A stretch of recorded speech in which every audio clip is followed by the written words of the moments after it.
And then once I got up, I got like a hyper burst of energy. I was like, "Blah!"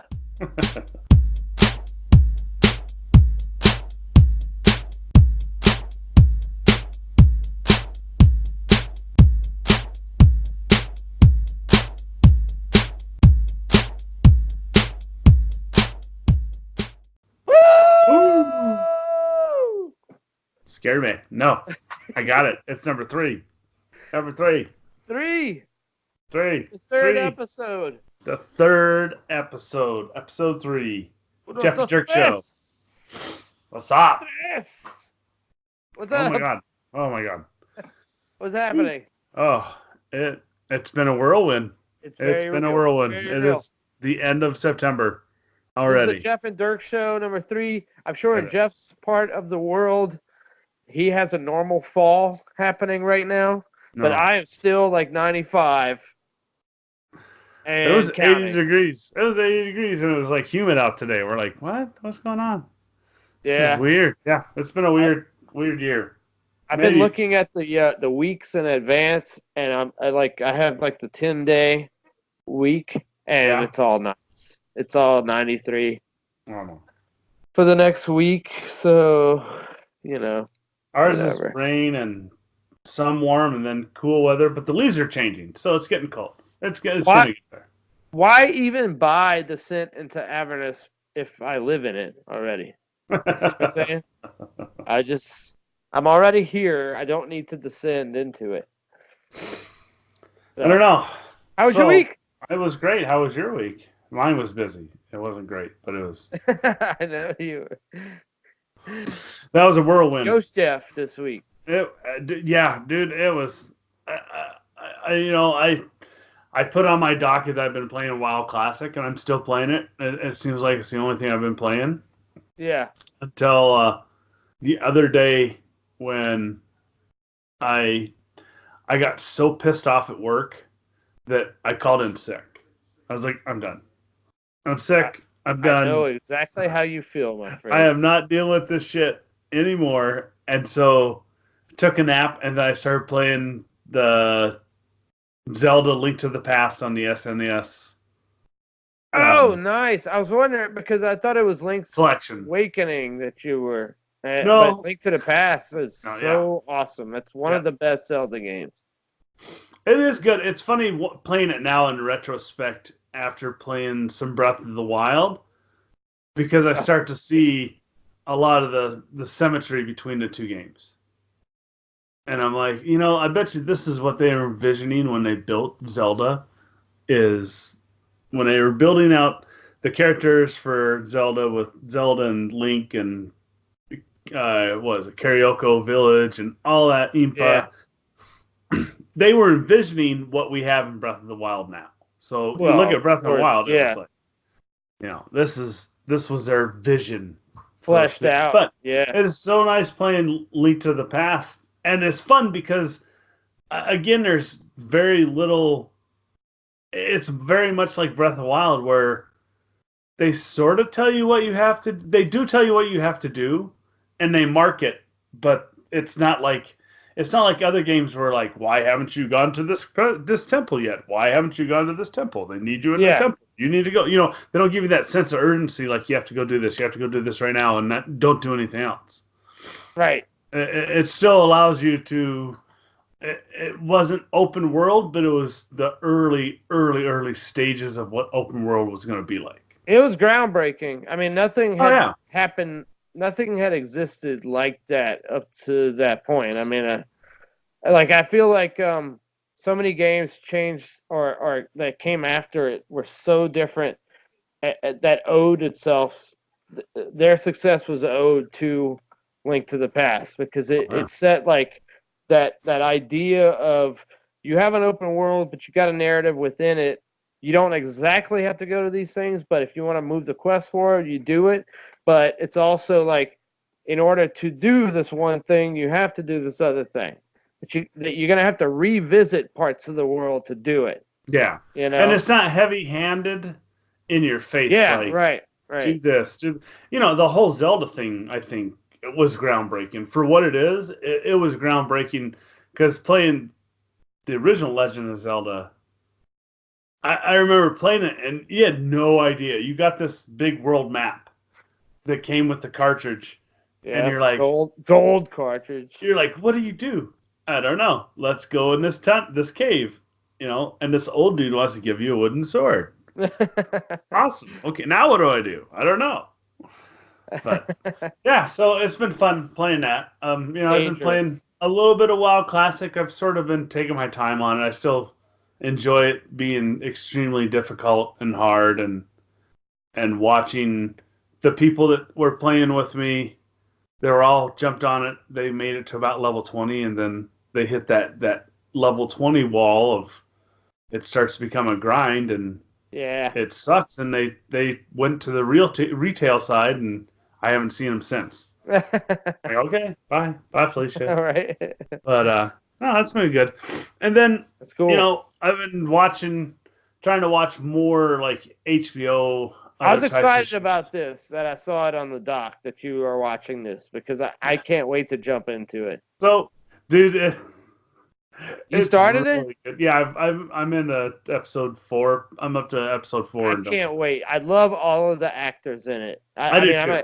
I'm a huge Danny McBride fan, and Walton Goggins is awesome. I mean, it's just a great cast. It is really a good show. It makes it pokes so much fun at those types of television evangelism religion. Yeah. By the way, we didn't mention the name. It's called the Righteous. Oh yeah, I'm sorry. The Righteous Gemstones is on HBO. On HBO, yeah. It's got John Goodman, Danny McBride, Adam Devine. Great. It is a great show. It's really funny, and Danny McBride's humor, I love it. He tries to play it off. He's like, oh yeah, but they make so much fun of the televangelists and the Tammy Faye Baker. They got some music in there too, huh? They do, and great. It is such a great show. It is not nerdy, but man, it is. It's kind of. It's very predictive in certain ways. Yeah. But then, the gamut of characters and how they arrange is great. It's really good. I can't wait. I just finished up The Boys, so I'm gonna jump into that next, I think. And so I was happy that I actually watched the first one, and I'm like, oh, okay, I can be down with this. I love how it's making fun of the world Bible Belt. We have hallelujah. Send us money to our prayer circles, and we will pray for you in our prayer circles. Right. And just it's really good. It's definitely worth taking a look-see. Still exists. Yeah. So how's your week been? My week was great. I like I mentioned, I just finished up The Boys, which it's probably my favorite show of the year. Especially like once I got to episode 7, I was just like, holy shit, this show is amazing.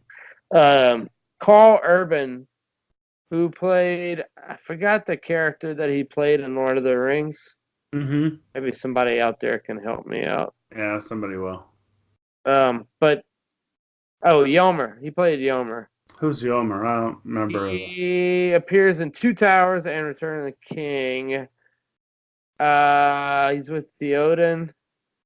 He helps to rally 6,000 soldiers before the city. Anyway, he plays Billy Butcher. He's also the Judge Dredd movie that was not Stallone. He was Judge Dredd. Oh, okay. Yeah. I like that Judge Dredd. Yeah. He's fantastic. I mean, the show is awesome on its own with everybody. The characters are just fantastic. And it's such a dark humor take on the current obsession with superheroes. Like, I feel like it takes society's obsession with superheroes and like puts it in a blender and just screws it over. Just fucks with everybody watching it. And it's super dark and gory. But dark in it's gory in a funny way. Like almost like The Evil Dead, or I don't know. It's our Preacher even. Same writer. But It's so funny and so great, and you're sort of on the edge of your seat as the episodes go on. I feel like it's just awesome. Also, the one of the other main actors is Dennis Quaid and Meg Ryan's son. Oh wow, okay. He's really good. Oh He's yeah. really awesome. And it's strange. He looks like an exact blend of the two. Like I kept looking at him, like this is so crazy. That's Like weird. he looks exactly like both of them. Wow. I know, and he's he's very Tom Hanks ish in his delivery. Like just your typical like American dude, just like white dude that's like gullible and tries to be too nice and is all that. But it's so great to see what happens with it, and the villain in it is Homelander, which is basically like a hybrid of Captain America and Superman. Yeah. But you took those two and made him the most sadistic like person on earth with those powers and with his like appeal for it's crazy. It's just a crazy show. Huh. Highly recommended. Also, I started playing 2 games, Hellblade Okay. and TellTale's The Walking Dead. Hellblade is interesting. I felt like when I first started out, I didn't understand what the big deal was. I was playing it and I'm like, why are people raving about this? I don't get it. Because there's a lot of walking, not a whole lot of action, and it's kind of hard to figure out what to do next. Okay. But Corey told me that he arrived at that exact moment, and he was like, I'm about to quit this game, which I was thinking. I was like, I'm going to quit this game. And he was like, just push past that exact moment. And he's like, the game from that point on, once you push past that moment, it just opens up. Okay. And I guess Nate said the same thing. It's it's gorgeous. The visuals are incredible. I just I guess I thought it would be one thing, and it was very kind of plotting and slow. So I'm gonna push through it and see. Okay. I trust them, so Yeah. I think I started to turn the corner. It felt like this last thing that I did, there was a little more involvement in what I was doing with it. The other thing was TellTale, which is great. I mean, I loved The Wolf Among Us. I've played the first episode of The Walking Dead. So I basically just replayed it this time, but it was so long ago that I played it that I kind of forgot everything that happened. But I'm gonna play it through this time and just do all the episodes with Clementine and all that. It's great, man. I mean, it's I'm not even a huge Walking Dead fan, but I like when Telltale does stuff right. It's really fun to play. Yeah. Yeah. It's not like always that. good. Not that abysmal Game of Thrones one they did. No, that's terrible. That was. I did not enjoy horrible. that. No, that was painful to play.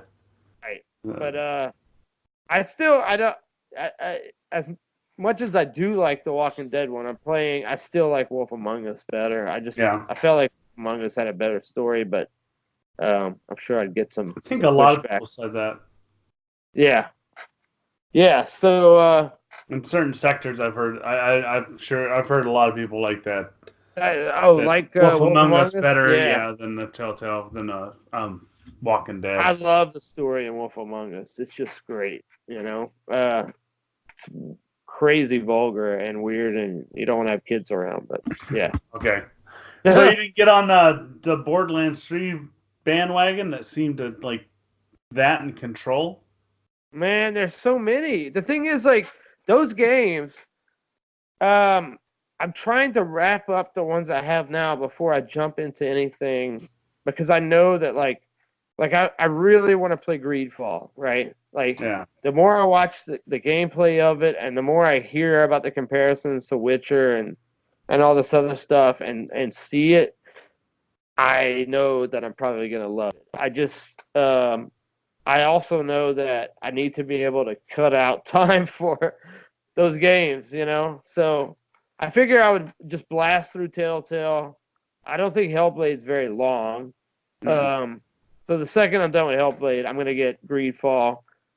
I do want Control too, but I don't know where people stand on it. Where I've heard back and forth. I think yeah.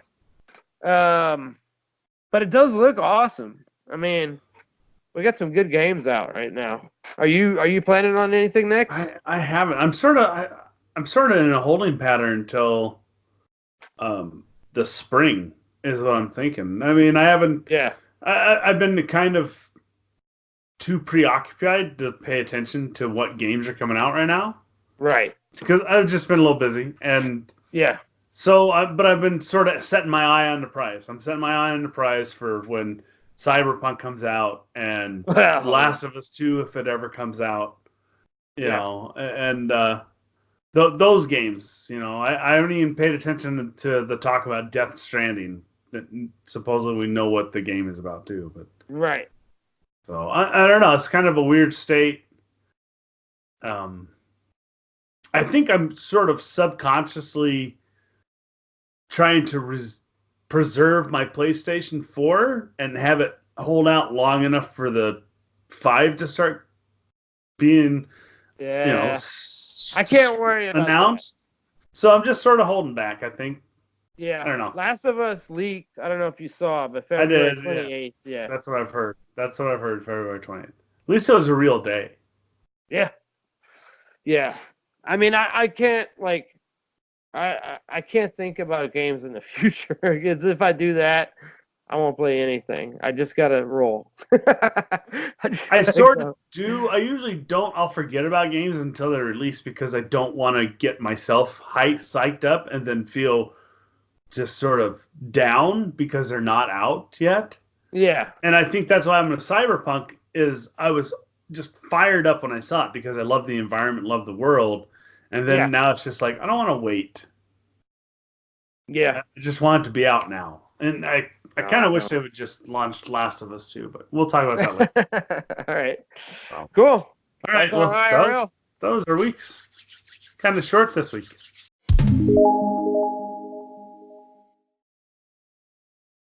Tonight on Breaking View, we have 5 things lined up. That's great. Great. Number 5. Tonight. Number 5. Tonight on Breaking Views. Breaking Views. Number 5. Number 5. Well, prepare for less GameStops to be available to completely rob you of all your hard-earned money by giving you we'll give you crap for your devices. $10 for this game that was released on Tuesday, or $30 in-store credit. We know you paid $60 for it, but we gotta cut it down. We'll give you $5 for your PS4 that you bought last week. So for those of you that don't know, that GameStop has announced they're closing about 200 stores worldwide.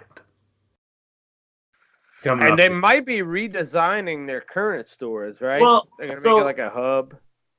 Yeah, and you know, because I live near the Mall of America, they have like 2 GameStops in the stupid thing, and one of them is the GameStop Pop Culture, which is funny that they're closing stores because they just bought like ThinkGeek, that website, thinkgeek.com.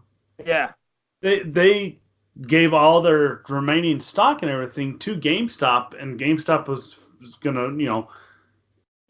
not gonna take the gift cards, but they were gonna honor some of the stuff that ThinkGeek did, but ThinkGeek closed up and shut down everything. Mm-hmm. Like, oh, okay, so maybe GameStop is gonna evolve and adapt to this new world of mostly download media for video games, but Doesn't look like it. Yeah, I don't know. Maybe they should change the name to Game Pop. You know, it's probably gonna do the pop culture with all the pop vinyl. That's what I've always thought. I feel like if your brick and mortars are having trouble, especially if it's like a more niche aspect, why don't you just start like combining them together and have one store? So you could have a store that had like vinyl and coffee and games and comics. You know, like what's the place? Yeah, exactly. Just have more of those. Yeah. Well, and it's weird because I have heard of, stories of mom and pop shops that are starting up that are starting to make a killing because these stores are going under.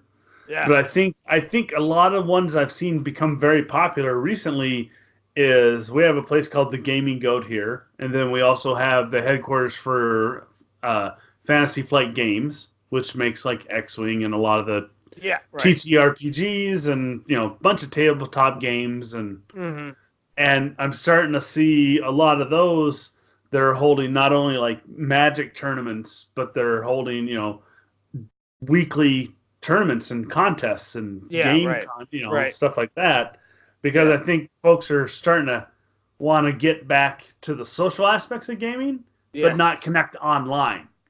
Right. Yeah, I mean, we got the shop that we have here, D4, is doing pretty well as far as I can tell. Like, and it's really exclusively for tabletop stuff and Magic. But yeah, it's got the tables there. You can rent the games, go home. I just feel like I don't know. Like GameStop has so much useless shit.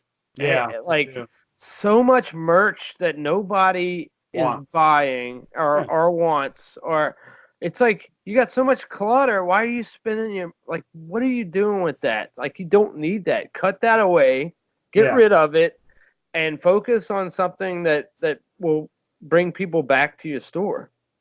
Exactly. Yeah. I've been to a GameStop probably once in the last couple of years. I still do it occasionally, like yeah, I mean, it's rare though, because most of my games are digital. Yeah. If I purchase them, I don't get hard copies for the most part, but I have a few hard copies that I still have. So when I'm done with them, I go trade them back in. Yeah, I stopped buying physical media a while back. Part of it was because I was too lazy. I didn't want to get up and swap discs anymore because I've been changing video game cartridges for 35 fucking years. And it's like, what? But I just recently moved, and it's like, I had to pack up. I have a box full of Xbox 360 games, and I have a box full of PlayStation 2 games, and I have a box full of GameCube games. Mm-hmm. I have all this stuff that I haven't played in a while, and I don't have room to like put it up like a collector because I'm not going to collect all the games. Yeah, it's console. Not like you're not trying to complete a collection either. No. But I don't want to get rid of them because I do have some, maybe I'll play this. Mm-hmm. I don't know.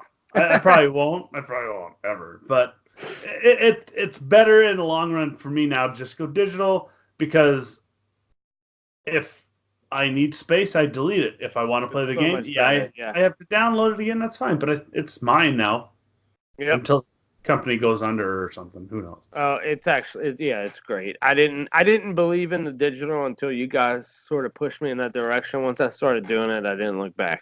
Yeah, it's not, you don't have to wait. And for me, I don't have to wait and go out in the cold and drive in the wintertime. You have different. And then I don't have to go and be pissed off at whatever game stores local, if it's Target or Best Buy, which is, I hate going to Best Buy, or I won't set foot in a Walmart, but it's like I don't need to go in there and deal with crowds and talk to people.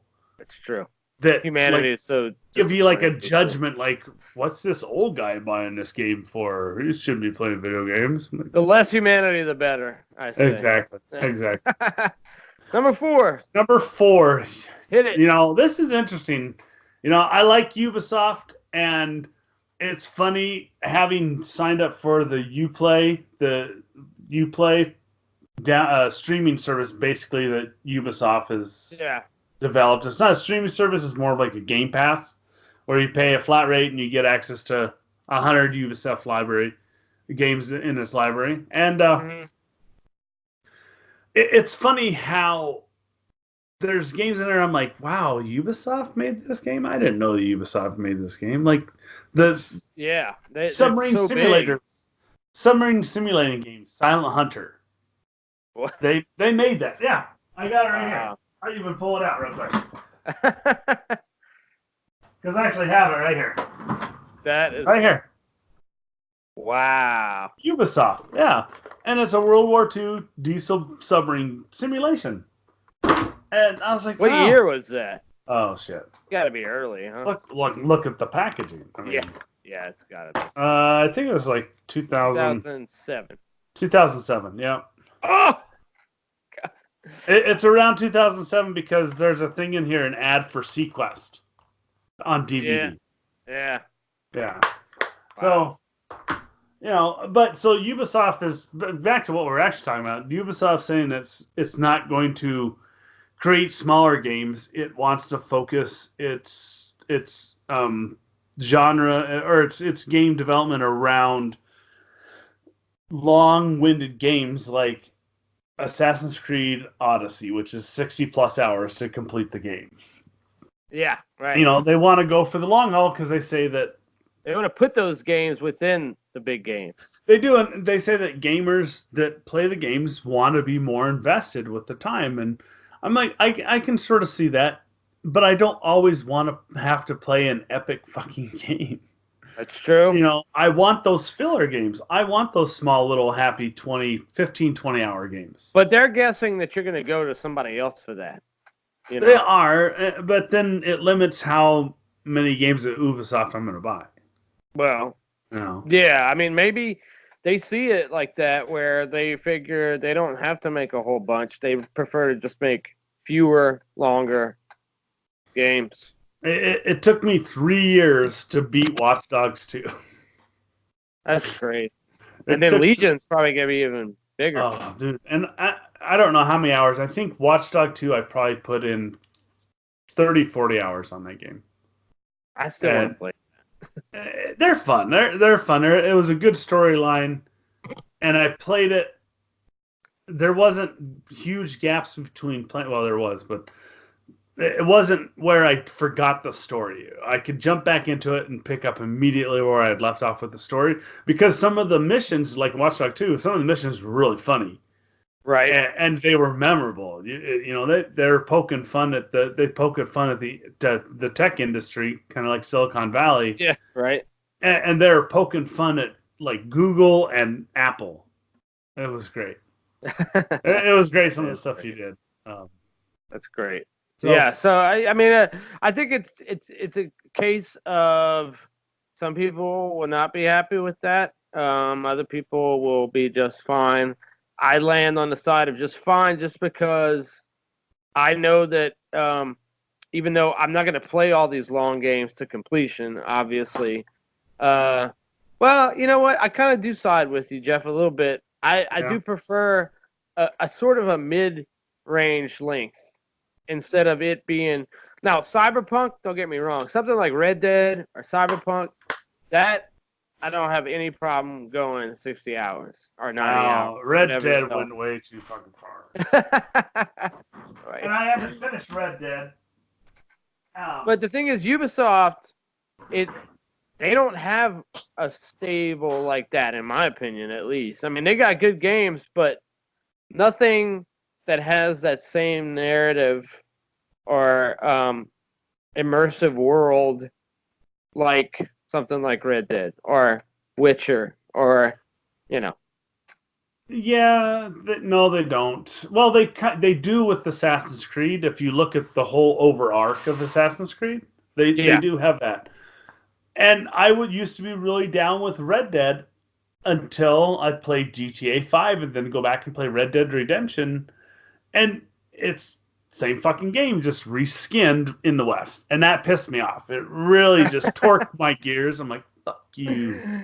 But they sell a gazillion copies, and people love them. So there's no, you know. It's like when Apple's like, I'm going to launch a new phone that's got 3 fucking cameras, and the world loses their shit, and they salivate like Pavlov's dog because they want the stupid new phone. The same reason why they keep that fucking terrible targeting system in the Rockstar games. Rockstar games, because nobody's like, even though we talk about how terrible it is, people still buy them. So they don't have any reason to change. And the shitty horse mechanics. Yeah. So, let's take that thing. All right, cool. Number 3, James Gunn reveals cast of DC's The Suicide Squad. It's a long cast. I don't know everybody on it. I think I know maybe 5 or 6 people, but it is interesting that many people are involved. I'm gonna watch it. I still don't really care about DC films. I mean, I just don't. They don't do it for me. But I'm gonna watch it because it's him. I'm gonna give it a shot. I'm not gonna. I didn't watch the first one, but I'll totally watch this one. See, I still I kind of like the first one. I know that I haven't seen it. I'll probably be like blacklisted from nerd comic book conventions because I like the Suicide. There's people out there that like it. Yeah, they're all living in basements. No, I kid. I kid, but it's more of like, I know Nate. I always did that to make fun, to just get him riled up, because I knew I could rile him up by saying, "Hey, Suicide Squad was a great movie." And I ain't gonna lie, I really liked Margot Robbie as she's Harley awesome. Quinn. Yes, she is awesome as Harley Quinn, but I like her as an actress overall. Yeah, I mean, because you watch her do Harley Quinn, and then you watch her do Tanya Harding in that the movie they just did. Now, I, Tanya, that was a great movie. And we're getting Idris Elba in this. I saw that, yeah, and Peter Capaldi. John Cena is going to be in it. Michael Rooker, who played Yondu in Guardians of the Galaxy, is going to be in it. So I think it might have potential, but I'm like you. I mean, DC movies. What's funny is reading that article. They talk like DC right now is not focused on trying to create like this, each movie have this overarching tie-in with the DC universe. Right. They're going to try and focus on making just a good DC movie. Well, the rumor is that the DCEU is handing over the reins to Abrams and James Gunn. Yeah, I've heard that. Control. So, I mean, I think they're looking at Marvel's success and thinking, well, how can we do that? We don't want to copy their blueprint because that's not going to work. We've tried to do something similar and we fell flat on our faces. Yeah. So what can we do? I think at this point they'll just give it to these two guys and say, work your magic. Whatever you want to do it. Let's hope so. I don't know. I mean, Abrams, he can be hit or miss. Absolutely. He can be. He's not always perfect, right? I mean, and everyone's still holding their breath for Star Wars Episode 9, which is less than 90 days away.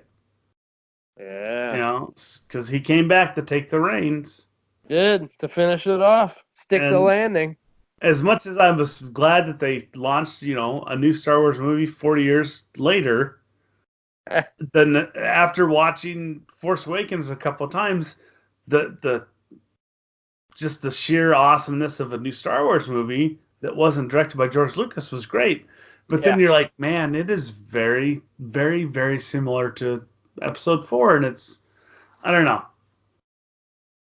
It's too early to tell.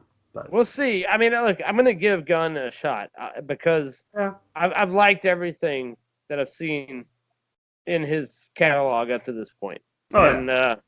So I am. The thing is, what separates this is that I don't know a whole lot of these characters. Mm-hmm. But then again, I mean, I only loosely knew Guardians. So. And he made that in and you couldn't miss it, you know. So no, I know, right? So we'll see. He doesn't have the advertising power that Marvel has, you know, and Disney with Warner Brothers, but we'll see. The other fear that I have is by the time they finally get the formula right for a good DC movie, is the age of comic book movies going to be past? It doesn't seem to be going anywhere right now. It doesn't, but I think we've hit our peak of it's our saturated fill. like crazy. That's why I think that's why I liked The Boys so much, because it seemed to be a flip on it and took it it took the idea of superheroes and really perverted it completely, which is great. I think that's what we're going to start seeing is people within the genre, because it's a genre of its own now. Yeah, it is. People within the genre taking it in wildly different directions. It's going to start mutating and going in different places. If you stay stuck in that, I think that will be that you'll be saturated. Yeah. But if you do something different with it, if you take the idea, do something like Spider-Verse or Black Panther in some ways, or several of those, something like that, where you take the idea of the superhero film, but then you carve your own form out of it, you know, and create something very different than just your standard fucking person with superpowers doing something. Black Panther had a lot of similarities to James Bond too. Yes. A lot of James. You watch it again and it's like, wow, okay, I missed that the first time. But yep. Cool. I'm curious to see what, you know, next Guardians is going to be, but that's a different topic. That is. let's talk about number 2 though. Number 2, which is another DC related topic. So excited. It also, you know, probably one of the better directors. I would consider one of the better directors of our time, Kevin Smith. He doesn't get a lot of credit. He does make some subpar films sometimes, but you know, it would be interesting that with him claiming the new Batman film is going to be based on The Long Halloween. It'd be interesting to see if they can pull it off. And it's such a great story, man. It's one of my favorite Batman stories. Absolutely. And if you haven't read it, absolutely go out and read it. But it's read it before it becomes the mainstream thing to do. Yes. What it is just to give people an idea on the premise. This isn't spoilers or anything, but it has to do with several Batman villains involved based on holidays throughout the year. So he gets to, 4th of July, something happens. He gets to, I'm trying to think of something, Christmas. Mm-hmm. There's another story there. He fights somebody else. I mean, I'm making it very basic, but it's a lot more involved than that. And then he gets to Halloween, and it gets crazy. So, it's so good. It's I can't remember the name of the team that did it, but if it's something like that, I mean, I have trouble seeing that they can pull it off, to be honest, because it's a long story. Even though it's one graphic novel, it's very weighty, and there's a lot of time that passes in it, a lot of action, a lot of moving parts that I feel like would be very hard to pull off on film. That being said, they take a shot at it. They can't do any worse than Batman and Robin. So. Wow. I was thinking like Batman versus Superman or something, but Batman and Robin, wow. That was pretty bad. Can't be any worse than that. Wow. Can't have. We'll find out. I think in some ways, I think Kevin Smith could pull it off, but he needs the funding. He needs the funding and not to have his hands tied by. Well, no, this is the Pattinson film. Yeah, I know. Yeah. So I mean, it's already done. He's basically saying that's what he heard the story was based off of. So, but again, I say that if they gave some of these directors, you're saying if they gave it to Kevin Smith, if they gave it to Kevin Smith, he would do a good job. But not just in general. A lot of times these movies suck because the parent company that's backing them with money has all their own conditions that you have to meet, or they're not going to allow it.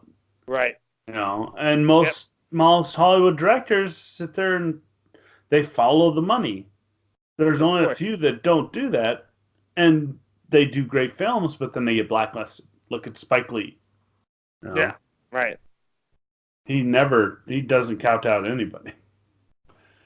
Yeah. So no, I'm excited though. I mean, it's such I implore people to go out if you haven't read that story. It's one graphic novel. It's a sale. Oh God, I can't remember the team that did it, but Jeff Loeb and Tim Sale. That's it. There we go. Jeff Loeb and Tim Sale. Go out and read it. The art is incredible. The story's incredible. Do yourself a favor. And then, if you get lucky, we'll get it in film form. In a couple of years, yeah. Yeah. All right. So we alluded to this earlier in our week, but our number one topic for Breaking Views is they say there's going to be a new Last of Us 2 trailer included in the State of Play on the 24th of September. Which I think is going to be, 2 days after we drop this? We're dropping this not tomorrow, but Monday.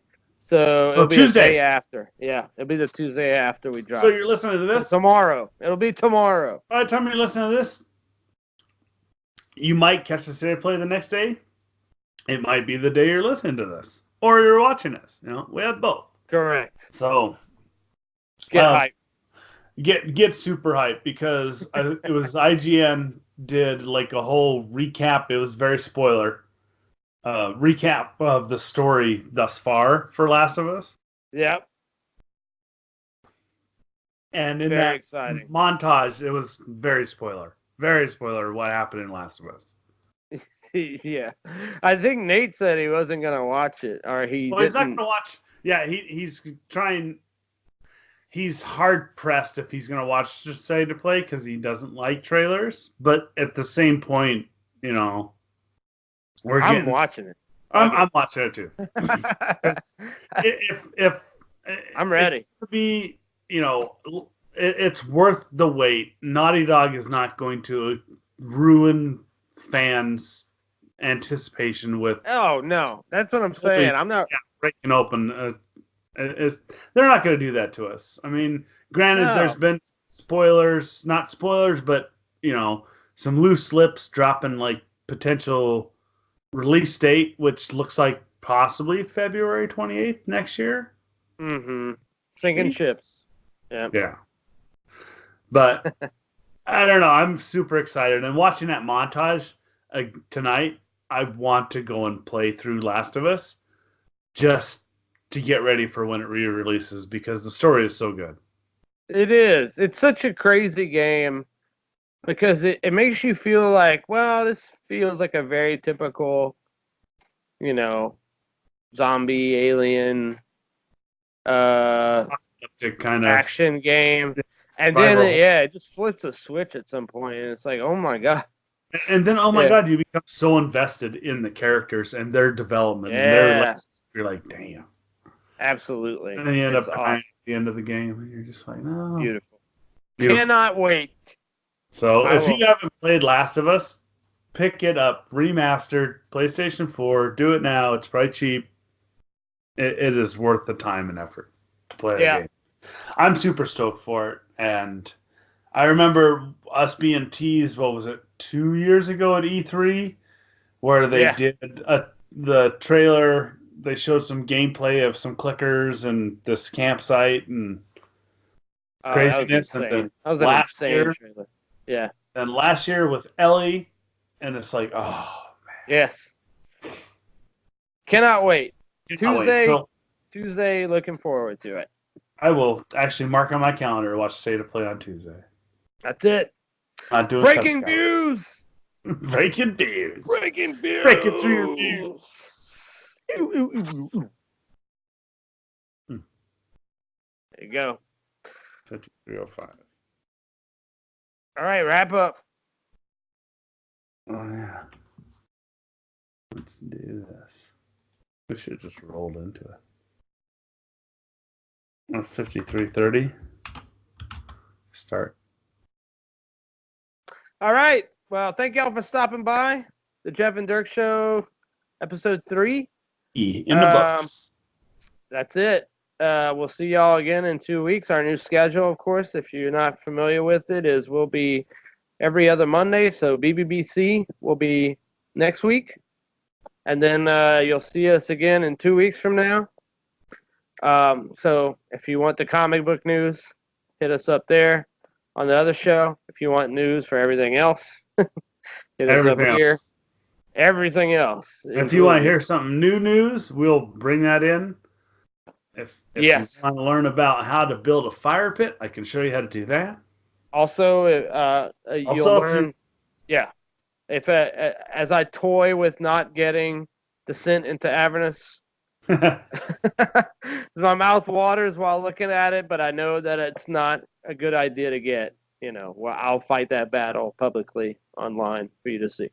Thank y'all for watching and or listening to this week's show. Please consider supporting us at patreon.com/GCANDC for as little as $1 per month, and check our written content on the blog while you're there.